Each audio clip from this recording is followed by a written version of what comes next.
चलिए, कल का क्लास हम लोग क्या देखे थे कि अंग्रेज आ चुके थे, है ना, और हमारे देश को क्या कर लिया गया, गुलाम कर लिया गया। क्या कर लिया गया?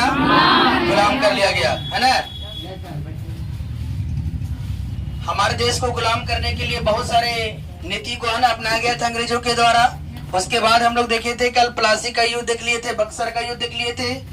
यानी कहने का मतलब है कि अंग्रेजों ने क्या किया, अनेक प्रकार की नीति को अपना करके, है ना, अनेक प्रकार की नीति को अपना करके हमारे देश पर शोषण करना शुरू कर दिए थे।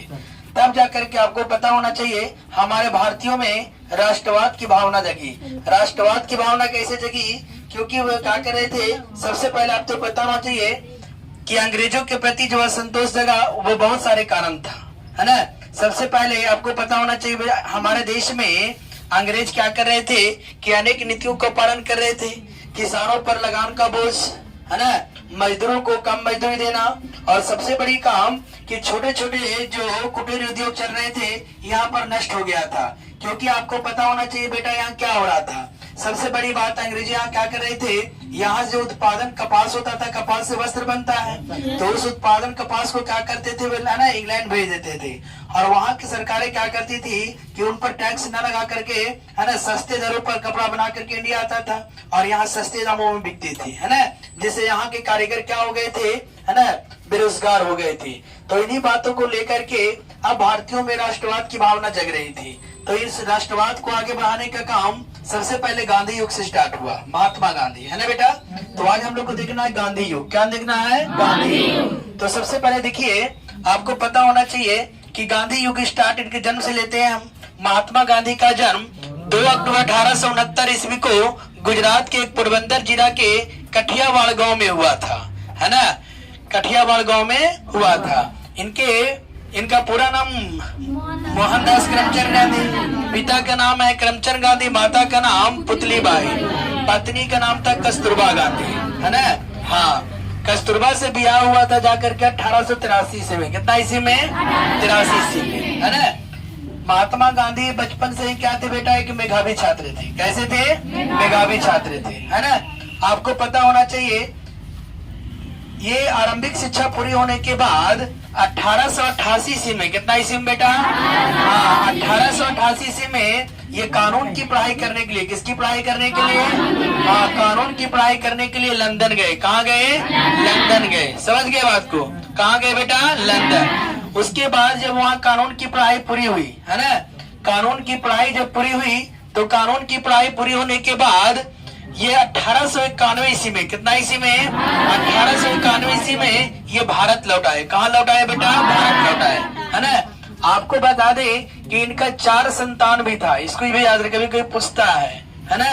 इनके 4 संतानें थे। कितना संतान? 4 संतान। पहला हरिलाल, मणिलाल, रामदास और देवदास, है ना। और आपको पता होना चाहिए इनको लंदन जाने से पहले ही 1885 ईस्वी में ही इनके पिता का क्या हो गया था? देहांत हो गया था, है ना। और इनके पिता भी एक बहुत बड़े वकील थे। इसीलिए इनका माँ का सपना था कि तुम भी पिता की तरह क्या बनो, एक बड़ा वकील बनो, है ना। तो आपको यकीन मानिए ये पिता के सपना को, माता के सपना को पूरा करने के लिए ही 1888 में कहा गए थे बेटा? लंदन। और वहां से कानून की पढ़ाई पूरी करने के बाद ये 1891 में कहा लौट आए? भारत, है ना। जब भारत आए तो मुंबई में वकालत शुरू किए, बैरिस्ट्री शुरू कर दी करना। तब जाकर के उसी समय, है ना, तब जाकर के उसी समय 1893 ईस्वी में, कितना ईस्वी में? 1893 ईस्वी में ये एक मुकदमे के सिलसिले में, है ना, मुकदमे के सिलसिले में दक्षिण अफ्रीका गए। कहाँ गए बेटा? हाँ, दक्षिण अफ्रीका गए। और जब दक्षिण अफ्रीका ये गए तो आपको पता होना चाहिए वहां पर ना बेटा उस समय गोरे और काले का, किसका बेटा?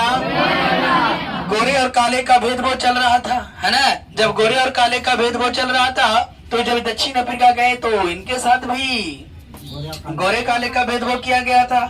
क्योंकि जब जिस ट्रेन से जा रहे थे तो इनके पास फर्स्ट क्लास का टिकट था, पहले बोगी का, है ना। लेकिन वो फर्स्ट क्लास किसका था? अंग्रेजों का था। किसका था बेटा? अंग्रेजों का। जाकर महात्मा गांधी बैठ गए।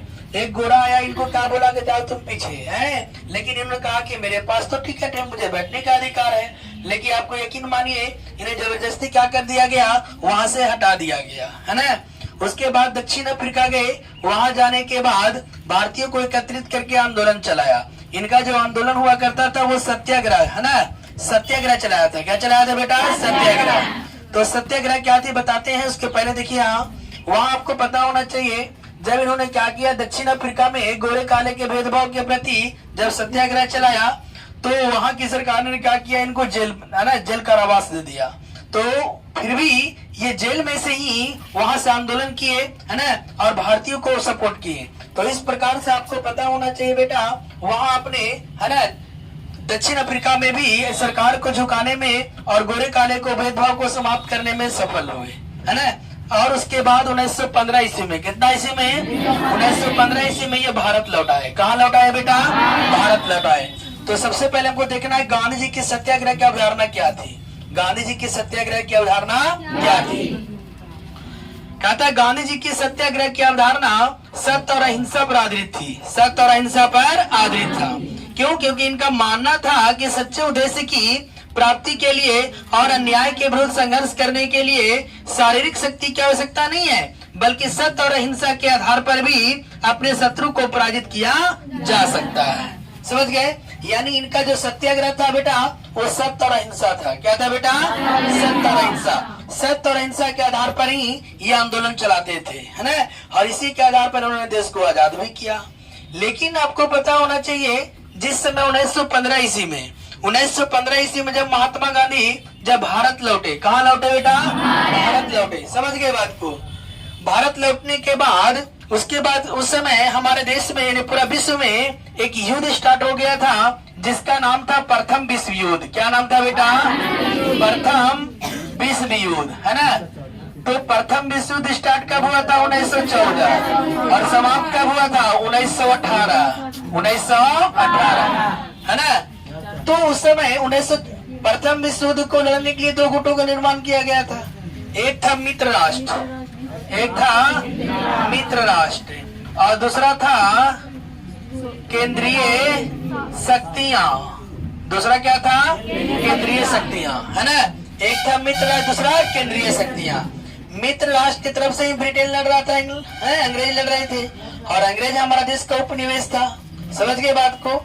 तब जाकर के उसी समय 1916 ईस्वी में, कितना ईस्वी में बेटा? 1916 ईस्वी में है ना। 1916 ईस्वी में महात्मा गांधी पहली बार जनता के संपर्क में आए और उन्होंने गुजरात में क्या किया, एक साबरमती आश्रम, किसका बेटा? साबरमती आश्रम की स्थापना किया है ना।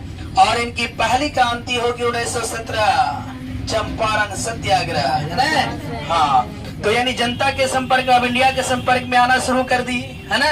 अब हम देखेंगे कि कैसे ब्रिटेन बिना कहे पूछे हमें युद्ध में घसीटेगा है ना, और कैसे यहाँ से आंदोलन स्टार्ट होगा। यानी कल से आंदोलन क्या हो जाएगी? स्टार्ट हो जाएगी। तो कहने का मतलब हुआ बेटा कि हमारा देश में जब जब है ना, हमारे देश में जब जब अशांति फैली है, जब जब दुष्ट लोग क्या किया, अत्याचार किया है, चाहे वो जिस रूप में हो है ना, हमारे उसे निवारण करने के लिए ईश्वर के रूप में कभी है ना हमारे सृष्टि पर अवतार लिए है कि नहीं बेटा। जब रावण का अत्याचार बढ़ा, श्री राम भगवान आए। कंस का अत्याचार बढ़ा, कृष्ण भगवान आए है ना।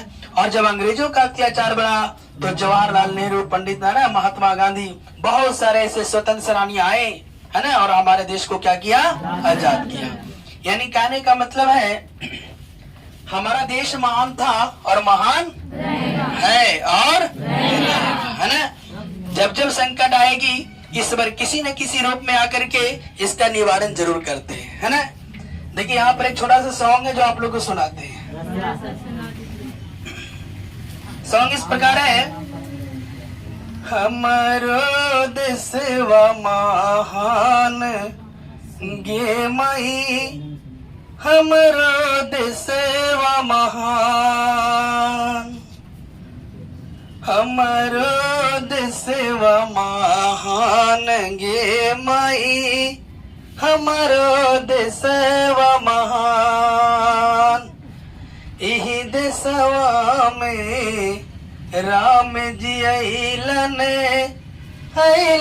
कृष्ण भगवान गे माई अलन कृष्ण भगवान बुद्धि महात्मा और जवाहर रखलन देशवा के मान गे माई रखलन देशवा के मान हमारा देशवा महान गे माई हमारा देशवा महान एक योर सागर एक योर हिमालय हम बिचवा में बहे गंगा धार गे माई बिचवा में बहे गंगा धार बहुत गुणन से बरले मोरे देशवा